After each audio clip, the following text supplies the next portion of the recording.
Hello friends, मैं हूं Prince और स्वागत करता हूं आपका मैग्नेट ब्रेन्स में। तो हम बेसिकली क्लास 10 में मैथमेटिक्स का अपना फर्स्ट चैप्टर रियल नंबर देख रहे थे। अब देखो यहां पे आपको स्लाइड में क्या दिख रहा है। यहां पे मैग्नेट ब्रेन्स चैनल पे जो भी सारे कोर्सेज अवेलेबल है हर क्लास में, वो आपको यहां पे हाईलाइटेड होते हुए दिख रही है। तो इसको अपने फ्रेंड्स के साथ शेयर करो और अपने यंगर ब्रदर्स एंड सिस्टर्स के साथ भी शेयर करो। क्लियर है? अब आ जाते हैं अपने मेन पॉइंट पे।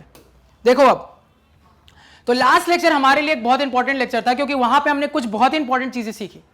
हमने रियल नंबर का one of the toughest topic यानी वर्ड प्रॉब्लम को पढ़ के जज करना कि एचसीएफ लगाना है या एलसीएम, ये सीखा था। तो अगेन वो लेक्चर कंसेप्चुअली बहुत स्ट्रॉन्ग लेक्चर है, बहुत इंपॉर्टेंट है। तो वो लेक्चर किसी भी स्टूडेंट को मिस नहीं करना है, हर स्टूडेंट को उस लेक्चर को देखना है। लेकिन उस लेक्चर को देखने का एक तरीका है जिसको आपको ध्यान में रखना है। आपको वो लेक्चर एक बार देखोगे तो दिमाग में कई सारे डाउट्स रह जाएंगे, उसको क्लियर करने का तरीका बता रहा हूं, ध्यान से सुनना। आपको वो जो लेक्चर मैंने बनाया है वो लेक्चर 2 बार देखना है हर एक स्टूडेंट को। कैसे?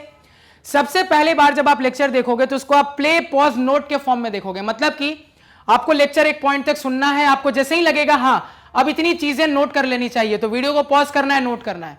फिर वीडियो को प्ले करना है, हाँ इतने पॉइंट तक इंपॉर्टेंट चीजें लगी, वीडियो को पॉज करना है, नोट करना है। इस तरीके से आपको पहली बार लेक्चर देखना है। तो उस पॉइंट पे आपके दिमाग में कुछ डाउट्स रह जाएंगे। अब उसके बाद अब आपको दूसरी बार क्या करना है, अब जाके आपको दूसरी बार पूरा का पूरा लेक्चर सिर्फ सुनना है, लिखना कुछ नहीं है। यानी सेकेंड टाइम में आराम से पूरा लेक्चर फोकस के साथ सुनोगे सर क्या क्या कह रहे थे। तो उस पॉइंट में जैसे ही आप 2 बार लेक्चर देख लोगे तो आपके 75 to 80% सारे के सारे डाउट क्लियर हो जाएंगे। उसके बाद आपने जो भी कॉपी पे नोट किया उसको 2 लेक्चर देखने के बाद एक बार अच्छे से पढ़ना, तो 5% आपके डाउट की क्लैरिटी और बढ़ जाएगी, मतलब 90% तक आप क्लियर हो जाओगे। अब वो जो बचे हुए 10% डाउट है ना, जब आप इस पे बेस सवाल देखोगे ना तो वो क्लियर हो जाएंगे। तो इस तरीके से आपके सारे डाउट क्लियर हो जाएंगे। क्योंकि देखो कंसेप्ट टिपिकल है, बहुत सारे टीचर स्किप कर देते हैं या तो ढंग से बताते नहीं, बस बोल देते इसमें एचसीएफ कर देना, इसमें एलसीएम कर देना। तो अगर कंसेप्ट सीखा है तो समझने में टाइम लग सकता है, क्योंकि अगर ये इतना टिपिकल कंसेप्ट है और टीचर इतने बच के चल रहे हैं, मतलब कंसेप्ट में कुछ ऐसी बात होगी, इसी वजह से सारे टीचर इसको ढंग से बताते नहीं है। इसी वजह से अगर मैंने बताया है तो मैंने एक तरीके से रिस्क लिया, लेकिन मुझे लगता है इसका रिवॉर्ड मुझे जरूर मिलेगा। और रिवॉर्ड आप दोगे कैसे? सारे सवालों को परफेक्टली बनाकर। तो अब आपका क्या होमवर्क होगा, इतना जब आप कर लोगे तो उसके बाद आप कोई भी मैथ्स की बुक जो आपके पास अवेलेबल है, चाहे वो आर.एस. अग्रवाल हो, चाहे वो आर.डी. शर्मा हो, चाहे वो एनसीईआरटी हो, उसको उठाओ, उसमें वर्ड प्रॉब्लम के सेक्शन में आओ रियल नंबर के, और वहां पे सॉल्यूशन को हाइड करके देखो सवाल पढ़ के कि सर के बताए हुए कंसेप्ट को अप्लाई करने के बाद क्या मैं जज कर पा रहा हूं कि एचसीएफ निकालना है या एलसीएम। क्योंकि अगर आप कर पा रहे हो तो यानी कि आप चीजें समझ गए हो, और आप मैक्सिमम स्टूडेंट्स ये कर पाओगे। यानी कि आप जो भी सवाल में इस चीज को चेक करोगे तो आप पाओगे कि 90% सवाल में आप जो भी गेस कर रहे हो वह सही हो रहा है, यानी वो कंसेप्ट आप अप्लाई कर पा रहे हो ढंग से। क्लियर है? और जो भी बचे खुचे डाउट्स होंगे ना 4-5%, वो जैसे जैसे हम सवाल देखेंगे तो और क्लियर होते जाएंगे, उसके लिए आप निश्चिंत रहें। अब देखो यहां पे सवाल हम कैसे देखेंगे, ध्यान से सुनो। तो देखो कंसेप्ट का लेक्चर बन गया, मतलब वर्ड प्रॉब्लम एचसीएफ का हो या एलसीएम का हो, कंसेप्ट यही लगना है, फर्क नहीं जाना, यही कंसेप्ट का लेक्चर यूज होगा। लेकिन चूंकि यहां पे हम क्वेश्चंस बेस्ड ऑन एचसीएफ के टाइप 5 की बात कर रहे थे, इसी वजह से यहां पे सिर्फ और सिर्फ ऐसे वर्ड प्रॉब्लम को देखेंगे जिसमें एचसीएफ लगेगा। जब एलसीएम की बात करेंगे तो वहां पे फिर इसी लेक्चर के सारे कंसेप्ट को उठाकर यूज करूंगा और सारे के सारे एलसीएम वाले वर्ड प्रॉब्लम को देखेंगे, ताकि बिल्कुल आपके पास क्लैरिटी रहे। और लास्ट में जब ये चीजें खत्म हो जाएंगी और आपको मैं प्रैक्टिस के लिए कुछ होमवर्क दूंगा तो वहां पे मैं मिक्स करके प्रॉब्लम लूंगा और आपको देखना होगा जज करके कि क्या सर अब चीजें क्लियर हुई कि नहीं, क्योंकि इतने पॉइंट तक आपकी चीजें अच्छे से क्लियर हो जाएंगी। और इनफैक्ट आप इतना मानो कि ये जो एचसीएफ बेस्ड वर्ड प्रॉब्लम में मैं आपको बताऊंगा ना, वहीं पे आपको ऑलमोस्ट सारे डाउट क्लियर हो जाएंगे। समझ में आ गई चीजें? तो वर्ड प्रॉब्लम की सीरीज को स्टार्ट करते हैं। तो अब ध्यान देना, क्योंकि लास्ट लेक्चर के पढ़े हुए कंसेप्ट इस्तेमाल होंगे, तो कोई इस लेक्चर को पहली बार देख रहा है तो उसको कुछ भी नहीं समझ में आएगा ढंग से। तो मैं रिक्वेस्ट करूंगा अगर कोई ये लेक्चर पहली बार देख रहा है तो पहले इसे जस्ट प्रीवियस वाली वो जो 45 मिनट्स की बहुत इंपॉर्टेंट लेक्चर है उसको जरूर देखना। वो समझ लिया जैसे मैंने बोला तो बाकी सारे लेक्चर स्मूथली समझ में आएंगे। अब देखो ये जो मैंने सवाल उठाया है ये वही सवाल है जो मैंने आपको कंसेप्ट समझाने के लिए इस्तेमाल किया था, लेकिन सवाल में कुछ पेंच है, कुछ बारीकियां हैं जिसपे भी मुझे डिस्कस करना था, इसी वजह से मैंने इसको दोबारा उठाया। अब ध्यान से सुनो सवाल को। जब हमने सवाल समझा था सर, तो सवाल हमें यह कह रहा था कि एक तेल का व्यापारी है जिसके पास 3 अलग अलग टाइप के तेल हैं और वो अलग अलग क्वांटिटी में है। तो बताओ अगर वो इन सारे के सारे तेलों को बेचने का फैसला करता है और वो इसको इक्वल कैपेसिटी के टिन में भर के अगर बेचना चाहे, और इक्वल कैपेसिटी के टिन में ऐसे भर के वो बेचना चाहता है कि पूरे के पूरे टिन तेल से पहले तो भरे रहे बराबर लेवल तक, वो किसी भी तेल को मिक्स नहीं कर सकता। मतलब वो ऐसा नहीं कर सकता कि थोड़ा सा तेल एक से ले लिया, थोड़ा सा तेल दूसरे से ले लिया, ये ऐसा भी नहीं कर सकता।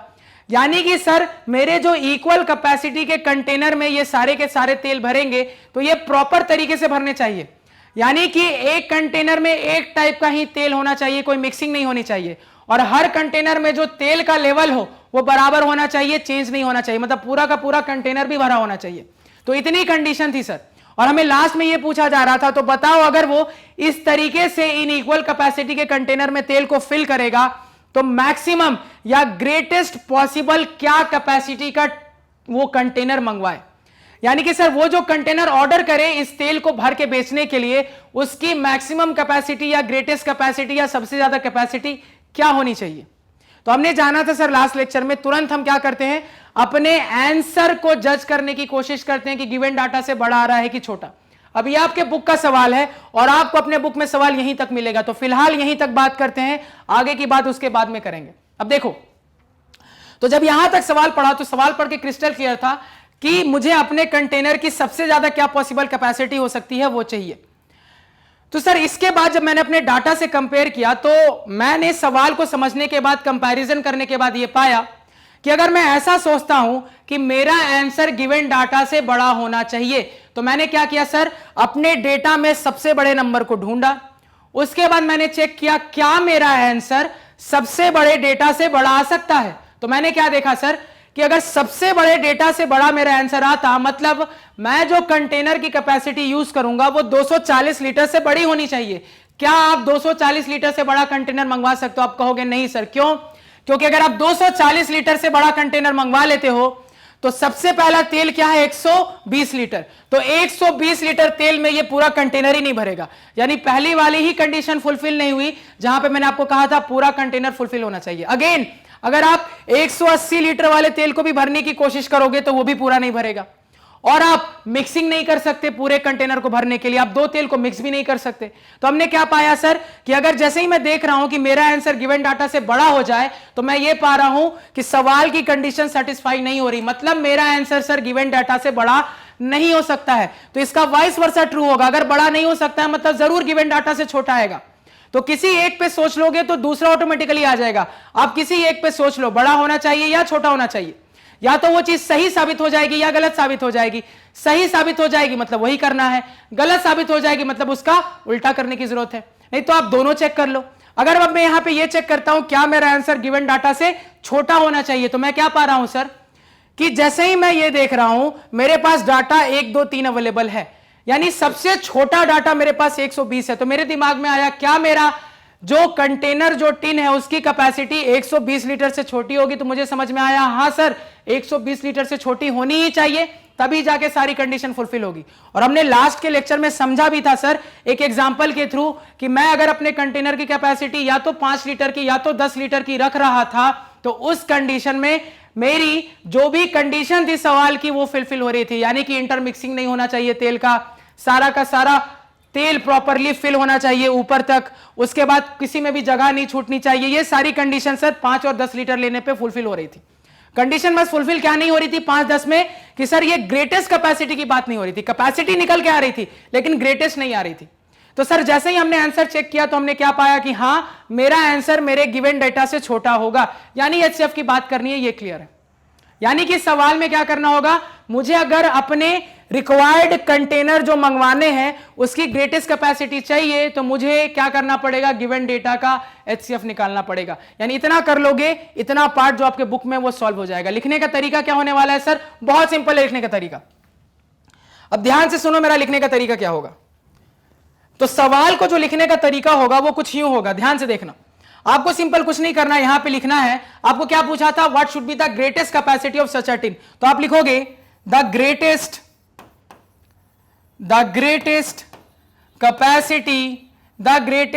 Capacity of such a tin is HCF of, किसका एचसीएफ भाई, तो मेरे अवेलेबल कैपेसिटी का एचसीएफ, यानी 120 180। कभी कभी मैं इतना फास्ट लिख देता हूं कि बॉडी रीड नहीं कर पाता, कोई बात नहीं, होता है। ठीक है, इसी वजह से ओवर राइटिंग होती है कि मैं लिख के आगे बढ़ गया लेकिन वो बोर्ड ने रीड ही नहीं किया। अब देखो यहां पे, यानी कि सर कुल मिला के मुझे क्या करना है, इन तीनों नंबर्स का यहां पे एचसीएफ निकाल लेना है, काम हो जाएगा। अब देखो 3 नंबर में 2 नंबर सेलेक्ट करना आपकी मर्जी है, आप किसी 2 को पहले सेलेक्ट कर लो, एचसीएफ निकाल लो, वो जो रिजल्ट आया है उसका बचे हुए नंबर के साथ एचसीएफ निकाल लो, ओवरऑल एचसीएफ आ जाएगा। अब देखो 2 नंबर को सेलेक्ट करने में ना कई बार कुछ कैलकुलेशन टिप्स मुझे दिख जाती है, जैसे यहां पे क्लियरली दिख रहा है कि 120 का ही डबल 240 होता है, तो क्यों ना मैं अपने पहले 2 नंबर सिंपल 120 और 240 लूं, एक बार में ही डिवाइड होकर खत्म हो जाएगी कहानी और मुझे आसानी होगी सॉल्व करने में। क्यों चीजों को पेचीदा और लंबा करना जब इजीली सॉल्व हो रहा है। तो मैं पहले 2 नंबर क्या सेलेक्ट करूं, यहां पे 120 और 240, तो यहां पे अब क्या लिखोगे आप, therefore using Euclid's division algorithm, तो यूक्लिड डिवीजन एल्गोरिथम की मदद से हम यहां पे क्या निकालेंगे, एचसीएफ निकालेंगे। तो using Euclid division algorithm HCF of 120 180 240 क्या निकल के आ जाएगा। तो चूंकि मेरे पास नीचे जगह नहीं है तो आपको ये वाली चीज कॉपी के नीचे लिखनी है, मैं इसको राइट साइड लिख रहा हूं। तो यहां पे एचसीएफ निकाल के देखते हैं। तो सबसे पहले सर 120 और 240 का कॉम्बिनेशन बनाएंगे, तो यहां नीचे लिखते हैं 120 और यहां 240, क्योंकि मुझे पता है सर बड़ा नंबर डिविडेंड का, छोटा नंबर डिवाइजर का काम करता है। तो इंटू 2 कर देंगे तो 240 हो जाएगा, रिमाइंडर 0 आ जाएगा, यानी यहां से सर 120 आ रहा है एचसीएफ। अब मुझे कुछ नहीं करना सर, इस 120 का एचसीएफ निकाल देना है, किसके साथ सर, 180 के साथ। तो 180 और 120 अब मेरे नए नंबर बन गए और इनका मुझे एचसीएफ कैलकुलेट करना है। तो 120 1 जा 120, यहां से आया 60 और यहां पे नीचे आ जाएगा 120, मतलब सर 62 जा 120 हो जाएगा। तो क्या समझ में आ रहा है सर, मेरा जो फाइनल एचसीएफ आया है वो कितना आया है, 60। 60 की यूनिट क्या होगी, जल्दी बताओ सोच के, 60 क्या, 60 गधा 60 घोड़ा, क्या है 60 सर लीटर में है, क्योंकि मैंने याद करो आपको एक पॉइंट बताया था। क्या पॉइंट बताया था सर, कि गधे का एचसीएफ गधा ही होता है, घोड़े का घोड़ा ही होता है, यानी कि कैपेसिटी का एचसीएफ भी कैपेसिटी होगा। कैपेसिटी लीटर में थी तो एचसीएफ भी जो निकल के आएगा लीटर में ही निकल के आएगा, यानी कि मेरा जो एचसीएफ आया कितना आया, 60 लीटर। अब इस 60 लीटर का मतलब समझो क्या है। इस 60 लीटर का मतलब सर ये है कि जब मैं आपको बता रहा तो मैंने आपको क्या बताया था कि सर ये जो तीनों बड़े बड़े कंटेनर में तेल थे ना, एक में 120, एक में 180, एक में 240, इसको जब मैं इक्वल कैपेसिटी के कंटेनर्स में भरने की कोशिश करूंगा तो मैंने देखा था सर कि मैं ऐसे 5-5 लीटर के छोटे कंटेनर्स भी यूज कर सकता हूं, 10 लीटर के भी यूज कर सकता हूं, 20 लीटर के भी यूज कर सकता हूं, बहुत पॉसिबिलिटी बन रही थी। लेकिन सवाल ने रेस्ट्रिक्ट करके कह दिया कि आप बताओ कि मैक्सिमम ये जो आप इक्वल कैपेसिटी के कंटेनर यूज करोगे इसकी मैक्सिमम पॉसिबल कैपेसिटी क्या हो सकती है, मतलब उससे बड़ा यूज नहीं हो सकता, वो मैक्सिमम क्या होगा, वही मैक्सिमम निकल के आया है। मतलब कि सर सवाल के हिसाब से जो मैं अपने इक्वल कैपेसिटी वाले कंटेनर यूज करूंगा वो एक्चुअली में मैं क्या देख रहा हूं सर, मैक्सिमम 60 लीटर के हो सकते हैं। तो सर 60 लीटर से बड़ा कंटेनर कभी नहीं हो सकता, इससे छोटा हो सकता है लेकिन सर मैक्सिमम 60 लीटर का होगा, उससे बड़ा नहीं हो सकता। और आप चाहो तो वापस से डेटा से चेक भी कर सकते हो कि मैंने जो आंसर निकाला वो आंसर सही है कि नहीं।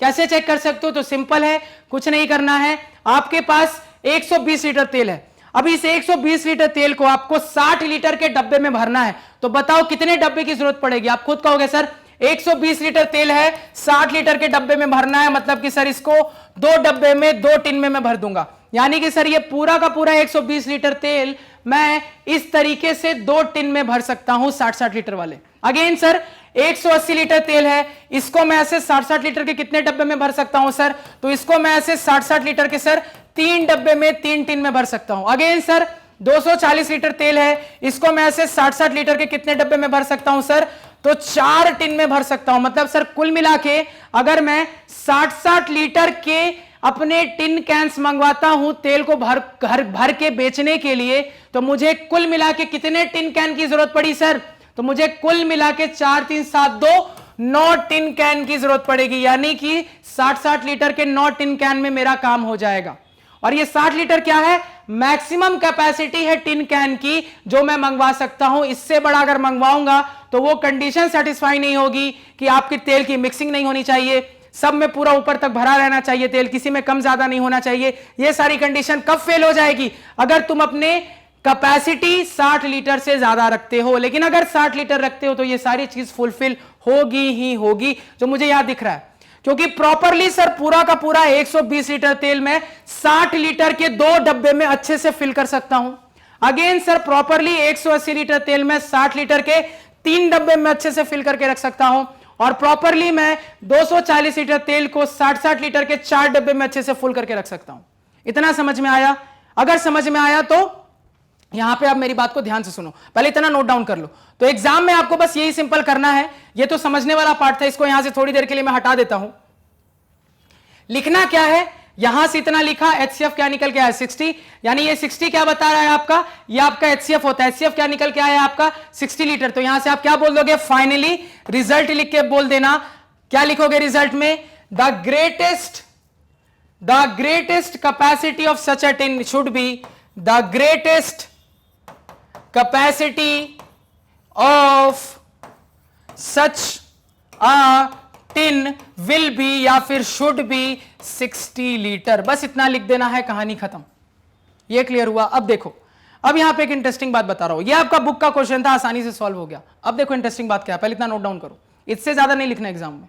देखो यहां पे हो सकता है कि सवाल आपको ये वाला लाइन ना दे, यानी ये वाला जो लाइन है ना, ये सवाल आपको लिखे ही ना, सवाल आपको ये वाला लाइन लिख के दे दे, यानी कि find the minimum number of such tins required. क्या सवाल लिख के दे दे, find the minimum number of such tins required. यानी सवाल ने यहां तक बोला कि हाँ टिन्स ऑफ इक्वल कैपेसिटी, फिर आपको कह रहा है find the minimum number of such tins required. अब देखो यहां पे जितनी बातें बताऊंगा उसको कैसे यहां पे यूज करूंगा। अब यहां पे ध्यान से सुनो कि सर सवाल मुझसे यहां पे जो पूछ रहा है उससे मुझे यह समझ में आ रहा है कि कितने मिनिमम नंबर ऑफ टिन लगेंगे, वो मुझसे पूछना जा रहा है। ठीक है, तो तुम क्या करोगे, तुरंत जो सवाल पूछना चाह रहा है उसको अपने गिवन डेटा से कंपेयर करोगे। देखो कंपैरिजन हमेशा बराबर की चीज में होता है।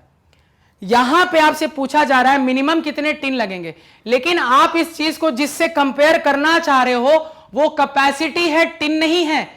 यहां पे आपसे टिन की संख्या पूछी जा रही है, लेकिन यहां पे जो आपको बोला जा रहा है वो क्या है, वो कैपेसिटी है, वो टिन की संख्या नहीं है।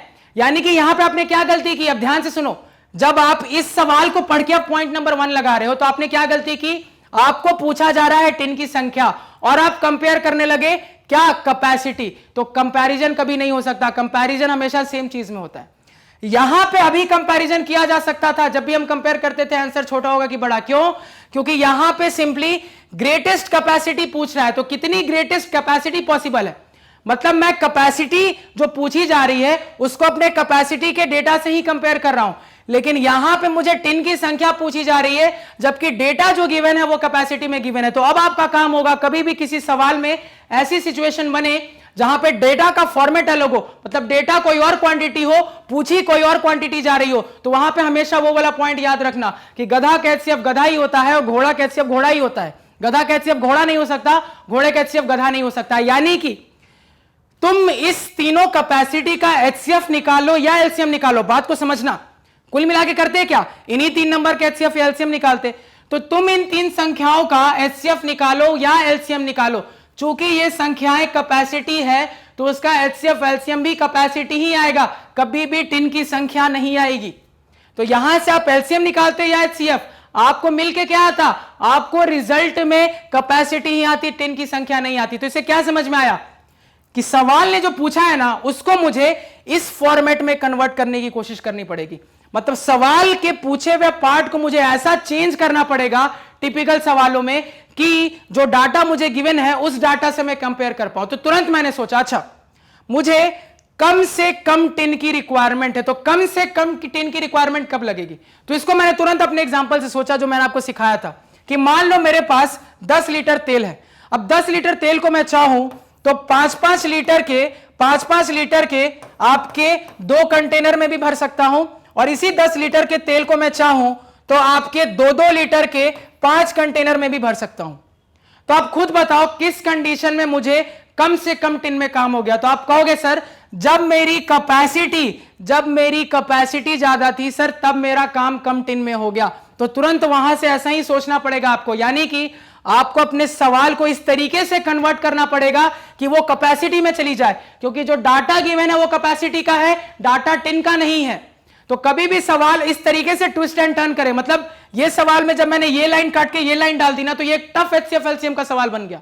तो कभी भी ऐसा हो तो सवाल के उस स्टेटमेंट को आपको क्या करना पड़ेगा, इस तरीके से कन्वर्ट करना पड़ेगा कि वो आपके गिवन डेटा के हिसाब से बन जाए। यानी मुझे सर कम से कम टिन में काम करना है, तो मैंने सोचा टिन में तेल भरना है, कम से कम टिन की रिक्वायरमेंट है, कब होगी सर, तो अगर मैं बड़े से बड़े कैपेसिटी का कंटेनर यूज करूंगा तो कम से कम टिन में मेरा काम हो जाएगा, कम से कम कंटेनर में काम हो जाएगा। मतलब सर मुझे सबसे बड़े कैपेसिटी के कंटेनर की बात करनी पड़ेगी। अब जाके आप इस सवाल से ट्रांसफर होके कहां चले गए, सबसे बड़े कैपेसिटी कंटेनर की बात करनी पड़ेगी, उस पर चले गए। अब आप सवाल पे सोचोगे, तब आपको समझ में आएगा अच्छा सबसे बड़े कैपेसिटी की बात करनी है। अब हम डाटा के हिसाब से अपने सवाल को कन्वर्ट कर लिए, अब हम कंपेयर करके सोच सकते हैं कि हां मुझे एचसीएफ निकालना है कंपैरिजन करके कि एलसीएम निकालना है। तो जो आपके 70% सवाल होंगे ना, 60 to 70%, वो स्ट्रेट फॉरवर्ड होंगे। मतलब डाटा जिस फॉर्म में देगा ना, आपको पूछा भी उसी फॉर्म में जाएगा। मतलब डाटा कैपेसिटी के फॉर्म में था तो आपको जो सवाल भी पूछा जा रहा है कैपेसिटी के फॉर्म में ही पूछा जा रहा है। लेकिन कई बार टफ सवाल अगर ज्यादा एग्जाम में आ जाएंगे तो डाटा किसी दूसरे फॉर्म में होगा, पूछा किसी दूसरे फॉर्म में जाएगा। तो याद रखना क्या करना है, आपका वो जो दूसरा फॉर्म है उसको आपको डाटा वाले फॉर्म में कन्वर्ट करके सोचना पड़ेगा। उसके बाद फिर पॉइंट नंबर 1 लगाओ, लगेगा पॉइंट नंबर 1 ही, लेकिन इस सेंटेंस को आपको क्या करना पड़ा, इसमें कन्वर्ट करना पड़ा, तब जाके आप पॉइंट नंबर 1 लगा पाए, नहीं तो पॉइंट नंबर 1 नहीं लगा पाते। और इसका आंसर जस्ट मैंने आपको निकाल के दिखाया, कितने कंटेनर्स लगे थे, यहां पे मैंने आपको निकाल के दिखाया, शायद 9 आ रहा था आंसर। यानी कि सर मिनिमम कितने कंटेनर लगेंगे, तो मिनिमम सर 9 कंटेनर लगेंगे ही लगेंगे। क्लियर हो गया, समझ में आया, यहां तक किसी को कोई डाउट, कोई समस्या, कोई परेशानी नहीं होनी चाहिए। तो इस तरीके से जब हम और भी सवाल देखेंगे तो और सीखते जाएंगे कि सवाल में किस तरीके से सोचना है, कैसे कैसे आगे बढ़ना है। तो आई होप आपको चीजें क्लियर है, कोई डाउट नहीं है। अगर कहीं पे भी लग रहा है कोई भी डाउट है तो कोई इशू नहीं है, लेक्चर को उस पॉइंट पे फिर से देखो, क्लियर नहीं होता कमेंट सेक्शन में बताओ। तो आज के पढ़ाए हुए नोट्स आप हमारी ऑफिशियल वेबसाइट मैग्नेट ब्रेन से डाउनलोड कर सकते हैं, जिसका लिंक वीडियो के डिस्क्रिप्शन में है। मैग्नेट ब्रेन पे क्लास 4 से लेकर 12 तक सारे सब्जेक्ट्स और कोर्सेज मिल जाते हैं, वो भी सिस्टमैटिक ऑर्डर में अरेंज्ड। Thank you.